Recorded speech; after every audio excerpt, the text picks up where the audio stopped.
Did you see where Fat Joe did an interview and he told the story about witnessing like an award show or something, and that Suge was at the inside of the door, and that people attending just were taking off their watches and jewelry and handing it to him, and that how scared and terrified people were back in the day of Suge when he talks about that?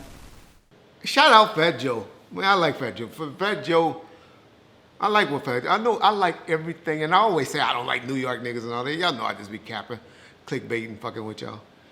Fat Joe, I can tell y'all New York niggas I like. I like Fat Joe. I like Irv Gotti now. I love 50 Cent. Everything that he does. Never met 50 Cent, but love what he does from a distance. Um, so when I'm talking that don't like New York and all of that shit, that's just Reg being Reg. Because that ain't true. But anyway, shout out Fat Joe. I heard that story. God damn. Joe, I think Joe just a great storyteller. You know, you got some dudes that just tell good stories and know how to put it on it, put tens on it. And I like what I like about Steph Joe. He never talked bad about Suge in any of his interviews. And I met Joe a few times with the Realist. Him and the Realist have a great relationship. Realist and him, when he was running with Team Dime, Mike Bibby, the basketball player, and them, they all had a great relationship. Remember, we talked to them for a while at the 2006 NBA Finals in Miami when I had the Realist and we was all out there. But I have to preference shit, right? Because that don't make sense, y'all. Niggas are bitches, yeah. As we heard from Jamie Foxx when he said how Snoop and them ran out the back door when he came. And, you know, niggas used to exit because they didn't want to be around that bullshit, you know? They didn't want to be getting extorted. Big U and Suge were out there in the mid-2000s. When I'm talking about 2005, 2006, 2008, they were making niggas pay. WAC 100 and all of them, those niggas was pulling up on everybody and making niggas pay. Might be a little later, might be 2006, 2007. But, and they used to play good cop, bad cop. Suge would press one dude, Big U would go and be the savior. Big U would press one dude, Suge would go be the savior. Those niggas were, that's why those niggas are tight. They still partners, I believe. But my point is, that don't make sense, y'all. Where niggas just coming at a door, Suge standing there with a tub or whatever, and people just dropping their jewelry in the tub. I mean, I hate to take the story. It might happen to one person or something like that, but a line, come on, y'all. Come on, y'all.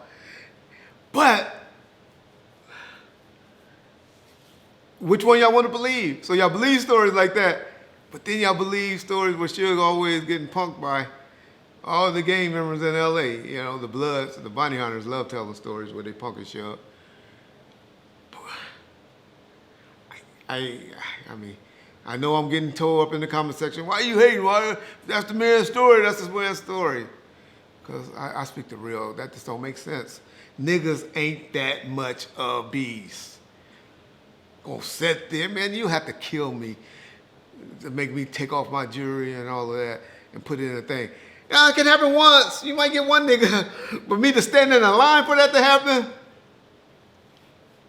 All right, y'all. Shout out Fat Joe. Y'all know all y'all gonna say, that nigga always hating and trying to rewrite people's story. Does it make sense to y'all?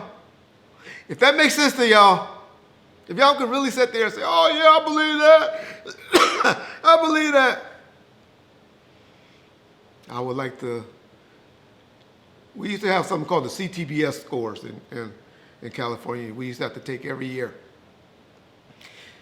Y'all remember the CTBS scores, y'all? I don't know what they call them now. I would love to see your reading and your comprehension scores on the CTBS test if y'all believe stories like that. So y'all gotta remember, y'all, YouTube makes people put extras on stories and stuff like that so y'all can view it. I'm guilty of it. I do a lot of things, say a lot of things. Y'all be like, oh, that nigga gonna have a blood pressure and you go, man, a lot of that's an act. I know. Very few shit gets me upset. Very few. My wife about the only one that can push my buttons, to be honest. And my daddy. My mama, she just sat there and be like, all right, uh-huh. So there's very few people in my life can that really, my son pisses me the fuck off. Want to knock the shit out of him one day. That's when I'm going to go to jail one day. Got a feeling. 22-year-old, I guess I just don't like you young motherfuckers at all.